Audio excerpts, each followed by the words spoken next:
Bonjour, mon nom est Michel Bougie. Bienvenue à une autre émission de Ligne Directe, aujourd'hui en compagnie de Pasteur Jeffrey Lorrain. Et nous continuons dans notre étude sur l'idolâtrie. Alors, bonne écoute.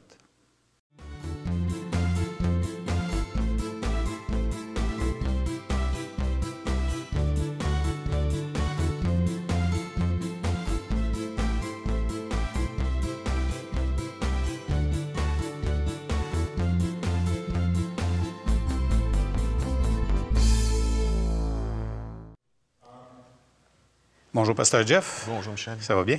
Oui, ça va très bien. Excellent, excellent. Alors, une autre émission, et puis je te demanderai de prier pour nos autorités. Avec plaisir. Seigneur, encore une fois, nous appelons ta bénédiction sur nos autorités civiles. Bénis-les abondamment, fortifie les hommes et les femmes qui sont dans la vérité, qui marchent dans l'intégrité, qui cherchent le meilleur pour le peuple, Seigneur Dieu. Bénis-les, protège-les.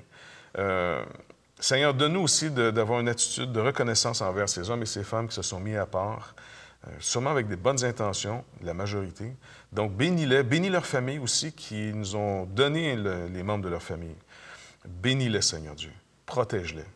Et encore une fois, bénis cette émission, utilise-la, Seigneur Dieu, que ça puisse être utile pour ceux qui écoutent, s'il vous plaît, mon Dieu. Tu as la puissance et la capacité de faire de cette émission une émission qui atteint le but que tu veux, qui répond à des questions que des gens se posent maintenant, Seigneur Dieu.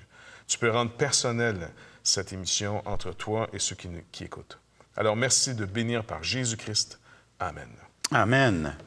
Alors, lors de notre dernière émission, on avait fait le lien entre cette conversation que Christ a dans Jean 15 avec ses disciples, où il disait « C'est ici mon commandement, aimez-vous les uns les autres, comme je vous ai aimés ». Et tu faisais le parallèle avec Bonhoeffer, dans son livre « De la vie communautaire », qui est une ressource que tout chrétien devrait avoir. Et on a lu le passage suivant. Il y a de même un amour du prochain d'ordre purement psychique, capable des sacrifices les plus inouïs. Il l'emporte souvent de beaucoup par l'ardeur de son dévouement et les succès tangibles qu'il remporte sur l'authentique charité chrétienne. En outre, il use et subjugue, mais c'est de cet amour que l'apôtre dit « Et quand je distribuerai tous mes biens pour la nourriture des pauvres, et je livrerai même mon corps pour être brûlé, c'est-à-dire si je joignais le comble de l'amour au comble du sacrifice, si je n'ai pas la charité, cela ne me sert de rien. » Et la discussion qu'on avait se faisait dans le cadre du fait que, vraiment, quand on rentre dans une église locale ou remplie d'êtres humains, souvent, ce qu'on fait, c'est qu'on cherche qu'est-ce qu'il y a dedans pour moi. Hein? Et je ne cherche pas nécessairement qui est Christ au milieu de cette assemblée. Et ça fait la différence. Ici aussi, Bonhoeffer nous rappelle que même dans un non-croyant qui est vraiment rempli d'une cause, possédé d'une cause, il peut aller jusqu'à la mort pour cette cause et nous faire pâlir en ardeur et en... Oui. Et c'est pour, encore une fois, nous rappeler que le type d'amour, la charité, qui est différent, parce que chez les Grecs, il y a des termes pour définir l'amour. Nous, on n'a pas beaucoup, on a juste un. Même les Anglais en ont deux, like, puis love. Nous, on a le même amour maintenant parce que ça s'est un petit peu appauvri entre j'aime la crème glacée et j'aime ma femme. Et on est obligé de dire, donc, c'est une question de degré. C'est ça. Effectivement. Et certains préfèrent la crème glacée. Ça, c'est un autre sujet. C'est un autre sujet.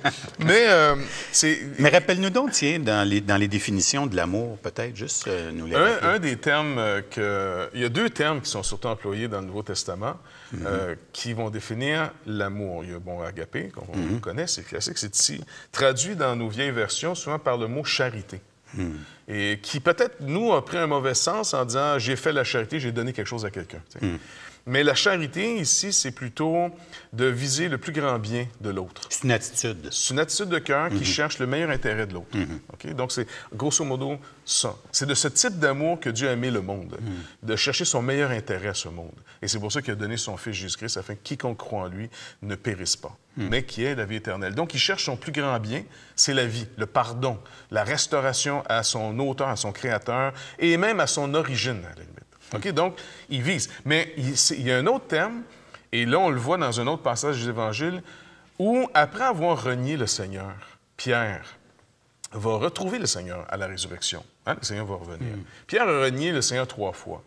Et c'est étrange de voir comment le Seigneur le restaure par un genre de déclaration de 3 fois. Pierre, m'aimes-tu? Dans nos versions, souvent, le sens, l'intensité du langage que l'apôtre prend se perd, parce qu'on a le même terme. Pierre, m'aimes-tu? Oui, Seigneur, tu sais que je t'aime. Mais dans le grec, on voit que le Seigneur dit, Pierre, est-ce que tu m'agapais? Et Pierre va répondre, tu sais que je te philéai. Donc, il va avoir l'aspect du philéos qui est entre Pierre. Pierre répond en disant, tu sais que tu es mon ami, j'ai de l'affection pour toi. Philéos, l'expression, c'est l'amour amical. Exactement. Tandis que le Seigneur ne lui demande pas, est-ce que tu as de l'affection pour moi, mais plutôt, tu vis-tu mon plus grand bien? C'est ça. Est-ce que ce fameux commandement de l'amour de Dieu, le commandement que je vous ai dit, là, est-ce qu'il est entre moi et toi? Fait que là, il y a une question, mais il y a une réponse qui n'est pas en fonction de la question. Et qui pourrait nous pas trop comprendre, tu sais. Et surtout si on part d'un langage, d'une époque, d'un sens, et que nos mots ont souvent perdu un peu ces sens ou ont pris d'autres sens, c'est là qu'il faut essayer de recomprendre. M'aimes-tu? Oui, je t'aime. Oui, en disant, écoute, tu t'as répondu, tu poses ça 3 fois. Exactement. Et il est attristé la 3e fois à cause du mot que Jésus va prendre. Il ne prendra pas agapé, là, il va prendre le mot fléau. Et il va dire à Pierre, OK, m'aimes-tu? Il dit, tu sais toutes choses. Tu sais comment j'ai de l'affection pour toi. Maintenant, Bonhoeffer essaie de récupérer cet aspect du concept psychique et spirituel, parce que l'apôtre Paul nous le rappelle. L'homme psychique, l'homme naturel, l'homme séparé de Dieu, ne considère pas les choses de Dieu comme sages. Il les considère comme une folie. Ils ne sont pas accessibles pour lui. Il ne les comprend pas. Il ne les saisit pas parce que l'homme naturel aime, mais il aime sur une autre base. Fait que Bonhoeffer essaie de nous réexpliquer en disant, pour comprendre l'aspect dans lequel Dieu veut nous amener, il nous ramène qu'il doit y avoir une médiation. D'abord, il y a une médiation entre moi et Dieu. Les gens ne peuvent pas aller directement à Dieu. Maintenant, ce n'est pas un homme qui peut prendre cette position comme un prêtre ou un pasteur. OK? Donc, il n'y a aucun homme sur terre qui peut prendre cette place d'intermédiaire entre moi et Dieu. Par contre, si je ne peux pas aller à Dieu directement, qui est mon intermédiaire? L'apôtre Paul nous rappelle qu'il y en a un seul. Et qui s'est fait homme? C'est Jésus-Christ. Jésus-Christ est le seul intermédiaire entre Dieu et les hommes. Maintenant, ça, c'est acquis. Sur quelle base? Lui a satisfait tout. Toute la justice de Dieu est satisfaite en Jésus-Christ. C'est comme si l'image que Paul nous donne aussi, c'est un mariage. Christ, m'ayant épousé, entre guillemets, m'a pris moi. Il m'a donné tout ce qu'il est, tout ce qu'il a. Et il a aussi tout pris ce que je suis, ce que j'ai et ce que j'ai. Maintenant, moi, ce que j'ai, c'était le péché.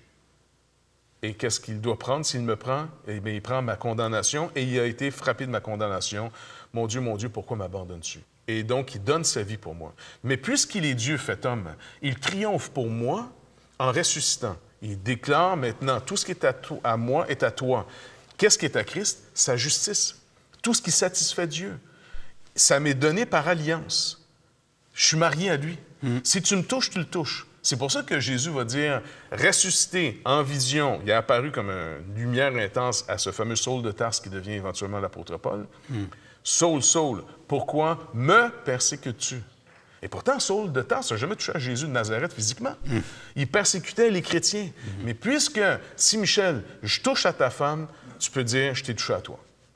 Si j'honore ta femme, je t'honore. Si je méprise ta femme, je te méprise. Tout à fait. C'est obligé. Donc, c'est le même statut. Quiconque traite un chrétien sur une autre base que comment il traiterait le Seigneur Jésus-Christ est en train de s'accumuler un petit problème face au Seigneur Jésus-Christ. Le Seigneur va toujours nous dire, pourquoi me traites-tu ainsi? Mais Seigneur, c'est pas toi. Quand est-ce que je t'ai vu nu? Quand est-ce que je t'ai vu avoir faim? Et c'est dans ce sens que le Seigneur nous a associés à lui. Alors, quand je vais devant Dieu, je vais sur la base de mon intermédiaire, en guillemets, l'aspect de mon mariage avec Jésus-Christ, qui est l'unique Fils de Dieu, fait homme pour moi. Alors, qu'est-ce qu'il me dit? Maintenant, tu vas dans la présence de mon Père, qui est maintenant ton Père, mon Dieu, qui est maintenant ton Dieu, et là, je me présente au nom de Jésus-Christ. Puis, je pense que ce serait important aussi de rappeler à nos auditeurs, parce que ça aussi, il y a une petite facilité à dire ça. Souvent, on va entendre l'expression, mais quand les gens me regardent, quand Dieu, c'est-à-dire me regarde, il regarde Jésus-Christ qui est là à côté de moi. Non, non, il ne regarde pas Jésus-Christ qui est à côté de toi. il regarde ce que Jésus-Christ a fait en toi. C'est ça. Ce qu'il est pour nous. Oui, Dieu sait qui on est, mais là, on est revêtus. Nous, on est revêtus de cette justice qui vient de l'extérieur, qui nous a été imputée. Et là, on n'a pas, nous, à se minimiser pour, comme psychiquement, monter Jésus-Christ devant Dieu. Comme si on est caché. Ouais, tu sais, je m'en viens devant Dieu, caché en arrière de Jésus, tu sais, parce que souvent, les gens vont parler comme ça. Et ce que ça fait, c'est que ça fait que les gens n'ont pas cette liberté de se présenter devant le trône céleste avec leurs besoins, avec tout ce qui touche leur vie. Le Seigneur l'a dit, faites-moi connaître vos besoins. Fait qu'il y a une liberté là-dedans. Oui. Et parce qu'on oublie que c'est sur la base de l'amour que le Père a eu pour le monde qu'il a donné son Fils Jésus-Christ. Donc, c'est pas, il ne nous déteste pas. C'est par amour pour nous qu'il nous a trouvé un statut sur lequel il peut librement maintenant nous bénir, nous aimer, car sa justice est entièrement comblée par Jésus-Christ et non par nous d'abord. Nous, après, on entre dans des œuvres préparées d'avance. Nous, il y a une justice qui va se développer, mais elle n'ajoute rien à la justice que Christ est pour nous dans cette relation. Maintenant, Bonhoeffer se sert de ça pour dire, si j'ai un rapport direct avec une personne, alors je marche de manière, si tu es un chrétien, si tu es né de nouveau, c'est comme si on pourrait dire, il y a deux catégories de personnes. Ceux qui sont nés de nouveau, ceux qui ne sont pas nés de nouveau. Ceux qui ont la vie, ceux qui n'ont pas la vie. OK? Maintenant, dans ceux qui ont la vie, Paul fait deux catégories. Ceux qui sont charnels, ceux qui sont spirituels. Un homme naturel n'est pas charnel, il est naturel. En d'autres mots, une personne qui n'est pas née de nouveau ne peut pas être charnelle. Elle peut juste être naturelle. Mais une personne qui est née de nouveau, elle peut être classée soit spirituelle, dans le sens qu'elle vit vraiment sur un nouveau régime de vie, ou si elle continue à vivre à l'ancienne manière, elle est classée comme charnelle. OK? Donc, on pourrait mieux comprendre ces termes. Qu'on soit une personne de type naturel, pas né de nouveau, pas sauvé, ou qu'on soit un chrétien, finalement, qui marche de manière charnelle, on vit ici de manière directe avec les événements.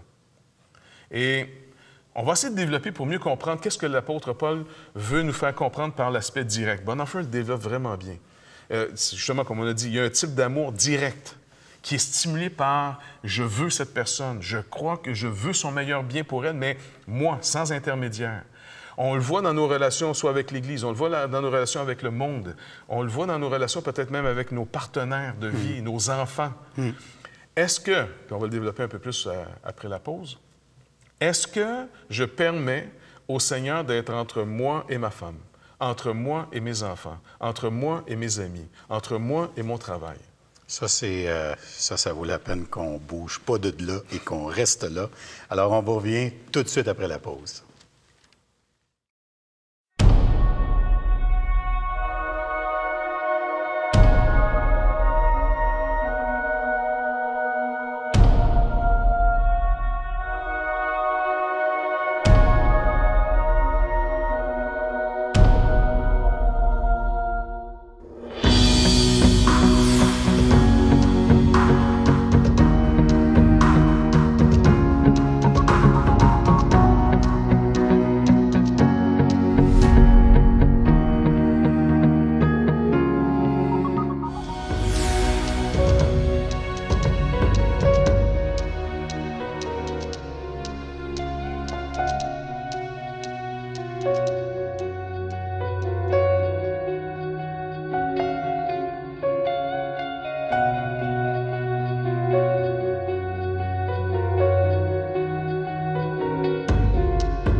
Nous sommes de retour avec Pasteur Jeff. Juste avant la pause, tu nous as laissé sur une bonne note. On va reprendre exactement là. Oui, OK. Puis je vais peut-être le résumer par qu'est-ce que c'est d'avoir Christ entre nous ou qu'est-ce que c'est de ne pas avoir Christ entre nous. L'ordre de rapport psychique, dans le sens non spirituel, c'est un rapport direct, comme on a dit. Maintenant, Bonhoeffer nous dit quelque chose. Il va le résumer ici assez simplement, puis on va essayer de l'élaborer. Il nous dit, par exemple, dans le domaine de la communauté d'ordre spirituel, il n'existe aucun cas de rapport direct entre ceux qui en font partie. Contrairement, en d'autres mots, à la communauté d'ordre psychique, où là, il y a une nostalgie profonde de rechercher cet amour, cette proximité, et puis qui semble très noble, mais qui peut vraiment nous égarer. Et il la développe en disant, par exemple, pourquoi? Il dit instinctivement, qu'est-ce que je recherche? Si je ne l'ai pas trouvé en Christ, là, je le recherche ailleurs. Instinctivement, l'âme humaine cherche une autre âme avec qui se confondre, soit sur le plan de l'amour, soit, ce qui revient au même, sur le plan de l'asservissement du prochain à sa propre volonté de puissance. Puis il dit, regarde bien, tel est le jeu épuisant des forts à la recherche de l'admiration, de l'amour ou de la crainte des faibles. Puis il continue en disant, obligation, influence, servitude, purement humaine, tiennent ici toute la place et sont la caricature de ce qui consiste la vraie communauté dont le Christ est le médiateur. Maintenant, il dit finalement, quand les communautés sont bâties sur un ordre psychique, tu dépends d'un gourou. Quand la communauté est bâtie sur un ordre spirituel, tu dépends de l'action du Saint-Esprit qui a révélé Christ. Et Christ devient le centre d'attraction, le commun dénominateur des gens. Et il dit ici, il y a des conversions d'ordre psychique. Et ça, le danger de chercher des super-héros tout le temps, tu sais, des messies quasiment. Sauve-nous! Bon, ben, on peut en avoir autant aux religieux qu'aux politiques, au monde des affaires, dans la famille. Bref, c'est facile de rechercher cette forme d'idolâtrie très subtile, par besoin souvent. Il y a une conversion d'ordre psychique. Elle se présente avec toutes les apparences d'une vraie conversion. C'est le cas lorsqu'un homme, abusant consciemment de son pouvoir personnel, réussit à ébranler profondément et à subjuguer un individu ou une communauté entière. Qu'est-il arrivé? Là, il va développer un peu comment ça s'est passé. L'âme a agi directement sur d'autres âmes et il s'est produit un véritable acte de violence du fort sur le faible qui, sous la pression qu'il subit, finit par capituler. Et ça, s'il n'y a pas juste les sectes qui marchent comme ça. Dans nos églises, c'est très facile de tomber dans ce panneau. Dans une famille, c'est facile de tomber dans ce panneau. Dans le monde d'une compagnie des affaires, c'est facile de tomber dans ce panneau. Puis on rappelle à nos auditeurs que tous ces cas-là que tu as énumérés, c'est tous des cas où on a remplacé Jésus-Christ par quelque chose d'autre et on est encore en pleine idolâtrie. Exactement. C'est l'essence même. C'est pour ça que on est inévitablement idolâtre lorsqu'on marche, entre guillemets, ce que la Bible dit dans la chair ou dans l'homme naturel. Okay? Donc, c'est obligé. Parce que Christ n'est pas le centre. Christ n'est pas ma médiation entre moi et l'autre. Puis on va essayer de mieux comprendre, parce qu'il se développe un petit peu mieux. Regardez bien. Il dit, il est conquis, donc, soit le sujet ici ou l'individu ou la communauté, il est conquis par un homme, mais non par la chose elle-même. On le voit bien dès qu'il lui est demandé, le converti ici, dès qu'il lui est demandé d'agir indépendamment de la personne dont il subit l'influence ou en contradiction avec sa volonté, le converti psychique y trouve infailliblement une occasion de chute, montrant ainsi que sa conversion n'était pas l'œuvre du Saint-Esprit, mais celle d'un homme, c'est-à-dire une illusion. Ça, c'est fort. Ça, c'est extrêmement fort parce qu'il y a des images qui me viennent à l'idée de... Tu sais, quand tu es jeune croyant, là, tu sais. Puis je me rappelle d'une époque, là, où les dimanches soirs, là, c'était terrible. Ah oui? Parce que je savais que le lundi matin s'en venait, là. Puis là, j'avais juste hâte au prochain dimanche, là, tu sais, là. Où est-ce qu'on se retrouve ensemble? Où on se retrouve ensemble, là, tu sais. Tu te rappelles-tu cette époque-là? Oui. Puis ça, c'est vraiment... Et là, on peut dire qu'on était dans un état, quand tu es tout jeune croyant, entre être charnel et immature, c'est pareil. Oui, c'est ça. Au début, c'est normal. Ouais. Et cette dépendance, elle doit rapidement passer à est-ce que je suis ma source de conversion? Est-ce que c'est la personnalité qui m'a amené au Seigneur? Ou est-ce que c'est vraiment le Saint-Esprit qui a utilisé une personnalité, un individu, un groupe, peu importe. Mais rapidement, j'ai été enraciné en Christ. Puis la façon de pouvoir l'évaluer, peut-être, parce que pour nos auditeurs, c'est de savoir, quand vous entendez ces messages, est-ce que le lundi matin, on rouvre nos Bibles et là, on cherche. Et là, on dit, OK, Seigneur, tu m'as parlé, là, puis là, je viens vers toi, là. Quitte à complètement oublier le pasteur ou, tu sais, complètement De le mettre rendre de grâce à côté. Dieu pour les moyens, mais c'est des moyens. Exactement. Avec ou sans les moyens, si ma conversion est d'ordre du Saint-Esprit, dans le sens qu'il m'a vraiment révélé Jésus-Christ, lundi matin, quand j'ouvre la parole de Dieu, que je la comprenne ou non, peu importe, parce que c'est une question de maturité, de recherche, je sais qu'il est avec moi. Mieux encore, si ceux qui m'ont amené au Seigneur, pour X raisons, me déçoivent, abandonnent eux-mêmes de marcher avec le Seigneur, est-ce que moi je continue à marcher avec le Seigneur ou non? Si je ne marche plus avec le Seigneur, et quand ici je parle de marcher avec le Seigneur, Michel, je veux mettre quelque chose de clair. C'est de marcher dans ce que Christ nous a commandé. C'est fini. Dans le sens, il faut arrêter de dire je marche avec le Seigneur, mais je n'obéis pas à ce qu'il me demande. OK? Ça, c'est comme dire moi, je suis un végétarien, mais je te dis ça, je suis chez McDonald's en train de manger un hamburger. C'est ça. Tu comprends-tu? Donc, oui, tu es pour la vertu, mais il n'y a pas une connexion qui se fait. En d'autres mots, tu marches dans ses voies. Il y a des gens qui, au travers je sais pas moi, qui m'ont annoncé l'Évangile, ils ont été utilisés par Dieu, j'ai été extrêmement béni. Dans un premier temps, il y a quasiment, quand tu es jeune chrétien, une confusion entre le moyen que Dieu utilise et Dieu lui-même. Et wow, le Seigneur, il montre des choses, il est comme mis sur un piédestal. Il est fort. Inévitablement, cette personne-là va être obligée de descendre de son piédestal, car le Seigneur dit, il partage sa gloire avec personne. C'est pas parce qu'il est égoïste, c'est pour notre bien. C'est pour notre bien. La gloire revient à Dieu seul pour mon salut. De toute façon, on a juste à passer un peu de temps avec des gens. Oui. Au fil du temps, on s'en aperçoit. C'est ça. Fait qu'on peut être reconnaissant. Et après tu apprends à vivre avec les gens par Christ et non directement. Donc, les gens, quelquefois, ils sont une source de bénédiction parce que le Seigneur les utilise pour nous bénir. D'autres fois, ils sont un peu décevants parce qu'ils sont peut-être dans leur chair ou peut-être parce que je suis dans ma chair. Mais c'est pas grave. Christ reste entre moi et cette personne. Et ça, c'est immuable. Exactement. Par contre, si... C'est facile à avoir. Les gens... Comment je pourrais dire ça créativement et poliment? Quand les gens sont trop zélés, tout ce qui monte redescend. C'est officiel. Par contre, comme Bonhoeffer le souligne si bien ici, l'amour dont Christ nous commande de nous aimer les uns les autres est peut-être moins intense, mais il demeure parce qu'il est au niveau de l'obéissance et non au niveau de l'émotion. Donc, quand les gens sont trop en réaction avec des gens qui ont abusé, bien, il ne faut pas oublier que dans le temps qu'ils ont abusé, le fort a rencontré le faible. Et le faible, il a trouvé pour un temps son compte, jusqu'à ce qu'il soit déçu, trompé. Donc, que ce soit dans l'amour entre un couple, que ce soit dans une communauté chrétienne, que ce soit dans le monde, finalement, du travail ou de la carrière, il va falloir reconnaître qu'il y a une forme d'idolâtrie qui est difficile à démasquer, c'est mon rapport direct avec l'autre, la conquête de l'autre ou de vouloir être conquis par l'autre. Autant le conquérant que le conquis, celui qui se laisse conquérir, ont tombé tous les deux dans un besoin rencontré, parce que le faible ici, il veut être conquis.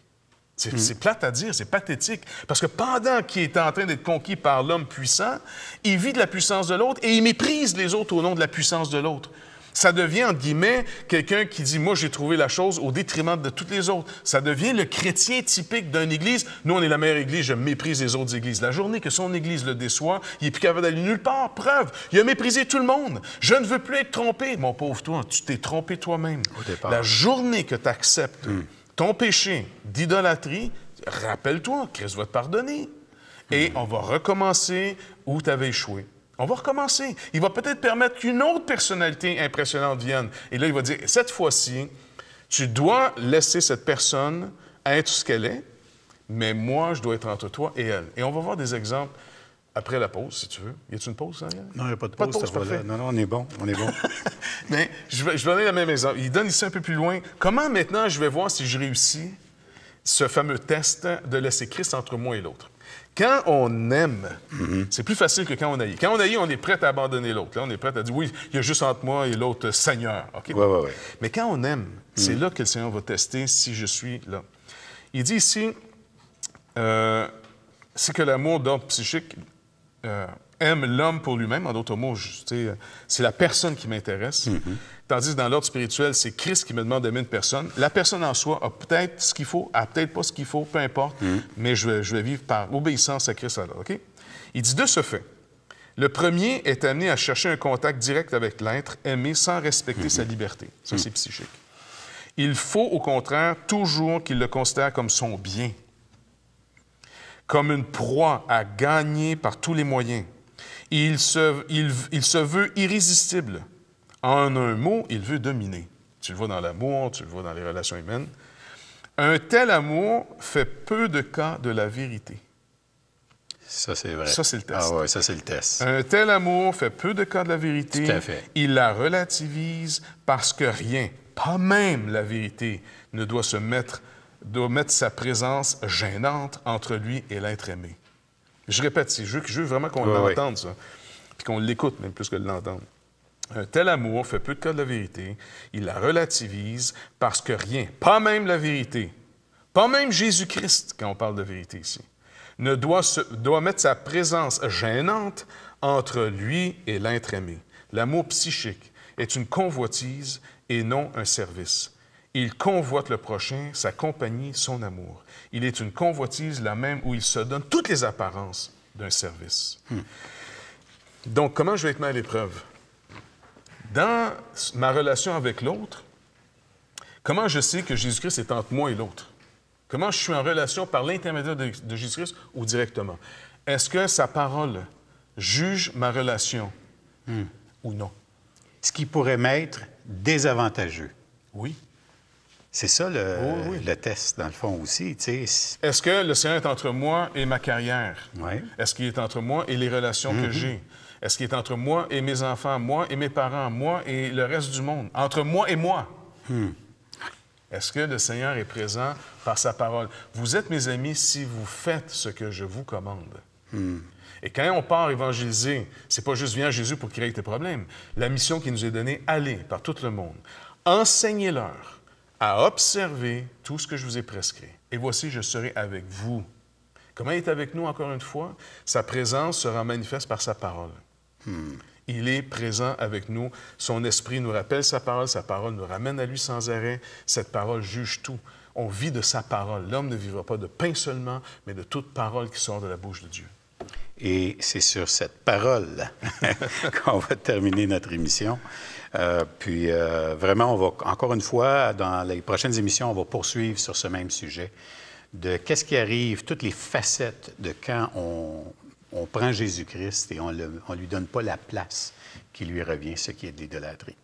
On vous remercie beaucoup d'avoir été avec nous. On vous rappelle nos sites web, donc labibleparle.com, toutchrétien.com, où vous pouvez trouver nos ressources. On vous remercie d'avoir été avec nous.